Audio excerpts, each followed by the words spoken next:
This episode of the Vietnam Veteran News Podcast is brought to you by Legacy Staffs, which are crafted by the Brazos Walking Stick Company in Waco, Texas.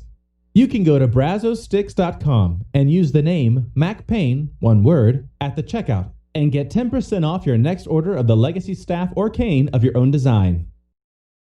I pledge allegiance to the flag of the United States of America and to the republic for which it stands, one nation, under God, indivisible, with liberty and justice for all. Welcome to the Vietnam Veterans News Podcast. News of interest about Vietnam veterans from a Vietnam veteran. Now here's your host, Mac Payne.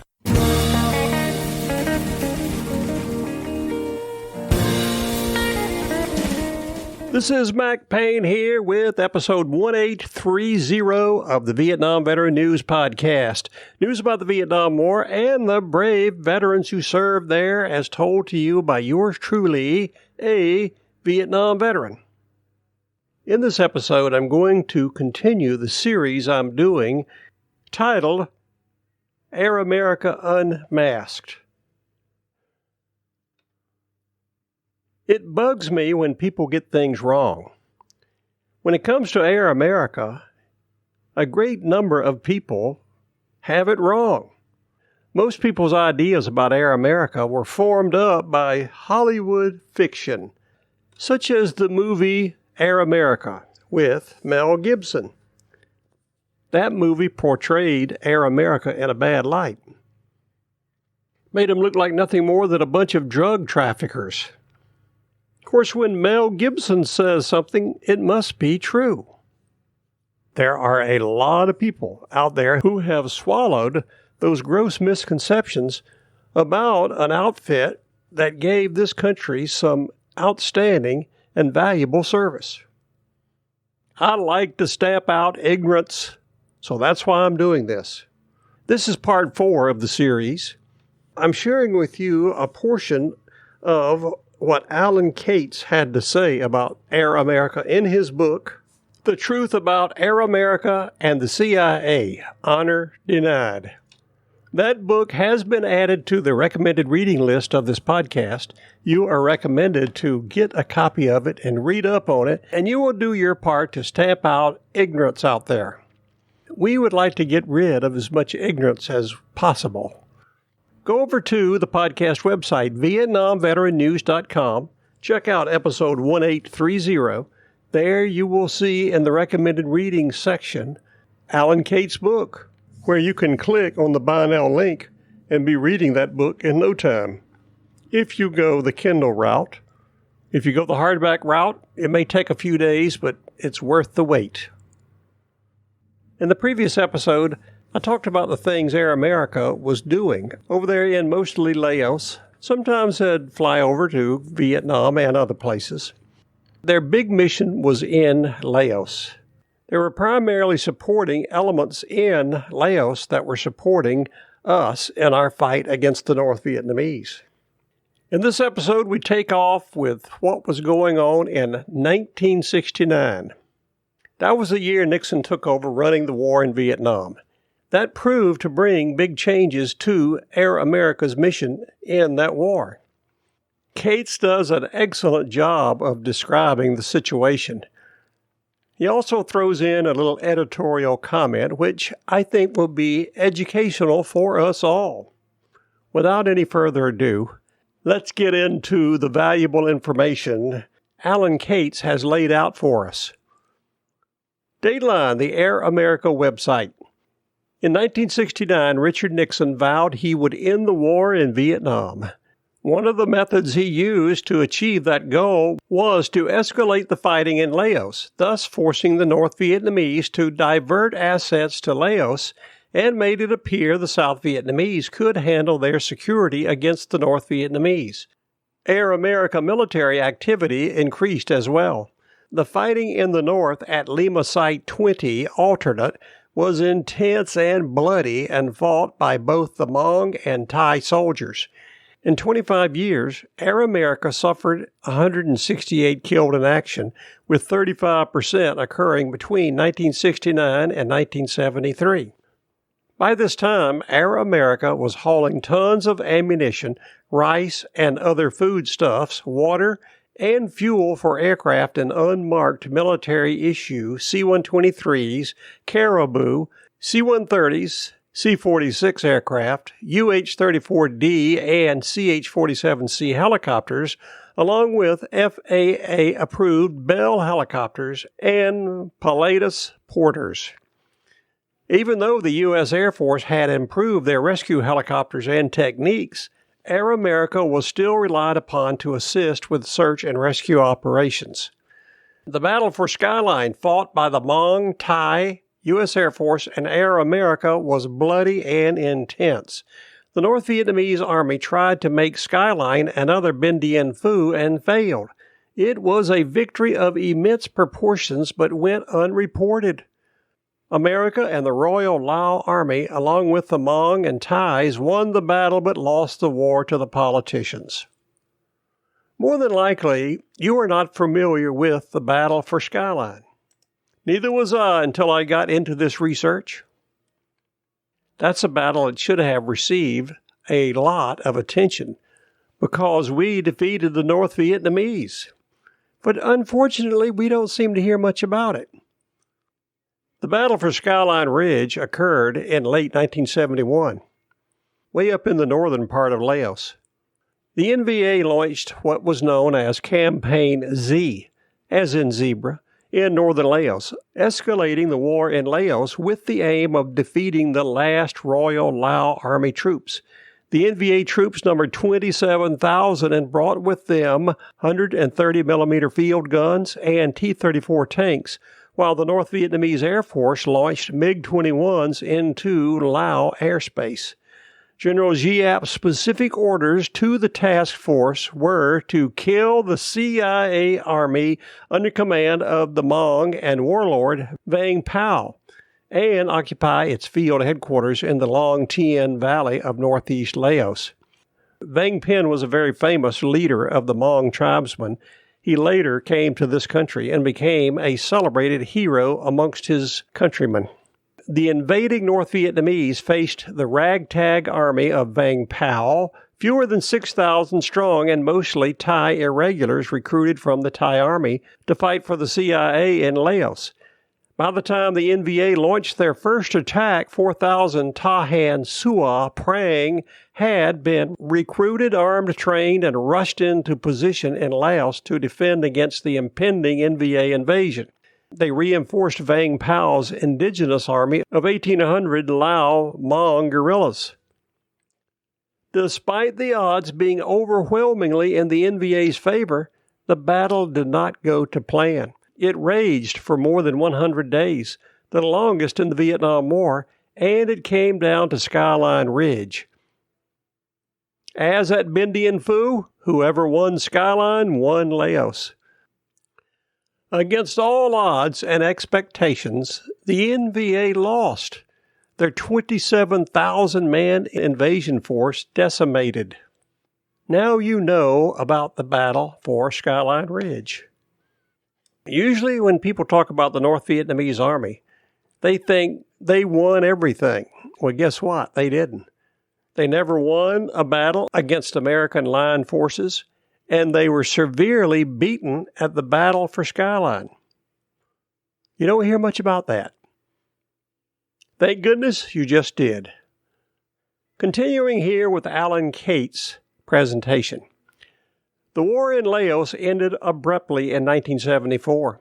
There were no victory parties or accolades. It just stopped.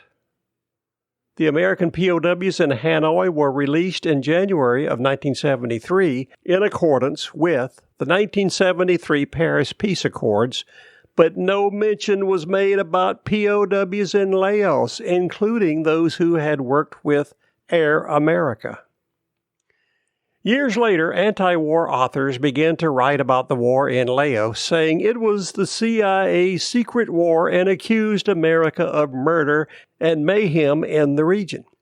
See, for example, a New York Times opinion piece written by a Lao lady who never saw Laos. There would be much more like these. Sometimes you wonder, what is going on? Aren't people interested in the truth? Mr. Cates conveniently does not mention the name of this Lao author. He quotes a former Air America pilot who wrote a response to the opinion piece by that Laotian lady in the New York Times, and others who lie about what happened in Laos. Here I'm quoting the former Air America pilot, who also remains unnamed. Listen to what this former Air America pilot has to say. I quote, "Truth, as described by one philosopher, is most often used to mean being in accord with fact or reality. The common understood opposite of truth is a falsehood, which correspondingly can also take on a logistical, factual, or ethical meaning. Eloquence does not necessarily provide veracity. The author uses truth and falsehood collectively and eloquently, but the truth is somewhere in the middle."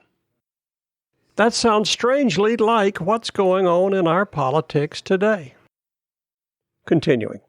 America signed the 1962 Geneva Accord with sincerity, and they intended to abide by the covenants contained therein. And, by the way, the CIA acts by instructions from the National Security Council. So, it was America's war, not the CIA's war in Laos. But it was not America that violated the agreement. It was the North Vietnamese. America had a commitment to South Vietnam. The North Vietnamese were using Laos to infiltrate South Vietnam because they assumed America would not stop them in a neutral country. In 1959 and the early 60s, America tried to train the Royal Lao Army to defend themselves. It was a difficult undertaking because Laos was split into three factions that had been at war with one another many years before any American military presence arrived. Laos was a sleepy kingdom with few roads and different tribes with different ideologies, and the Hmong was only one of them. None of the hill tribes paid allegiance to the Royal Lao government. Most did not even know it existed. America faced three severe choices in this situation. They could confront the North Vietnamese overtly, which would have brought condemnation by a host of other countries, attempt to thwart the NVA covertly, or walk away. America chose to act secretly and clandestinely. America did not bomb Laos. America bombed the North Vietnamese, who were in Laos illegally killing innocent Laotians and South Vietnamese. Many Laotians died in that war, but so did many Americans. Americans didn't kill Laotians and Americans. The North Vietnamese killed them. The war in Southeast Asia did not end well. It just stopped with no victory. Promises were made on both sides and violated. But it was America that took in thousands of refugees, including the parents of the author, who wrote that scathing opinion piece in the New York Times, and provided them with the wherewithal to prosper. Several lamented their old way of life, which was slash-and-burn hill farming, and found it difficult to acclimate, but most of their offspring went to universities and became attorneys, teachers, and businessmen here in America. The North Vietnamese, on the other hand, gathered all those who sided with America and placed them in so-called re-education camps. Several thousand of them, including the Lao king and queen, were sent to Sam Nua and were forced to endure hard labor, live in caves with less than nutritional food, and accept their conditions or be shot. Most died from malnutrition. And now America is the villain? Why is it that no one suggests that the North Vietnamese make reparations for what they did to Laos and the Laotians? Perhaps it is because even to suggest such an idea in Laos or Vietnam would get you shot or imprisoned for life. Here in America, safe and warm, the author can spout her vision of the truth freely without fear of retribution, and we applaud her writing skill. But is it the truth? I don't think it is. Apparently, this Lau writer went to some liberal college and got infected in her attitudes. I think what she wrote in her New York Times opinion piece is totally wrong. America tried hard to do what was right for the people in Southeast Asia and the Pacific Rim. Despite what some people say today, communism and its first cousin, socialism, is not good. Our intentions back then were to do our best to prevent more people from falling under the yoke of communism/socialism. Sometimes it worked, sometimes it didn't. My personal philosophy is that in the long run, we did win the Vietnam War. Sometimes people find that hard to accept, but one of these days I'll explain it to you, and you will understand why that is true. In the meantime, I want to thank Alan Cates for writing this book that tells the story of Air America. I also want to let you know that very soon we're going to have a superstar guest on this podcast. It will be none other than Maureen Ebersol. She is an attorney who speaks 4 languages and for the last 10 years has served as the general counsel for the Air America Association. She's been working all these years to try and get federal retirement benefits for Air America personnel. I think because so many lawmakers have been influenced negatively about Air America by such things as the Hollywood movie Air America with Mel Gibson, they can't think straight, and Maureen Ebersol is doing a tremendous job to change that opinion and get equity for these brave Air America personnel in federal retirement benefits. That's the least we can do. She's going to come on the podcast and give us the straight scoop on the story. I think you will be impressed what she has to say. Stay tuned. She will be here shortly. That episode should be aired first thing Friday morning, which will be August the 28th in the year 2020. This is Mac Payne closing out episode 1830 of this podcast. Thank you so much for listening. You are cordially invited to return again soon and often to listen to more that will be coming your way on this podcast, the Vietnam Veteran News.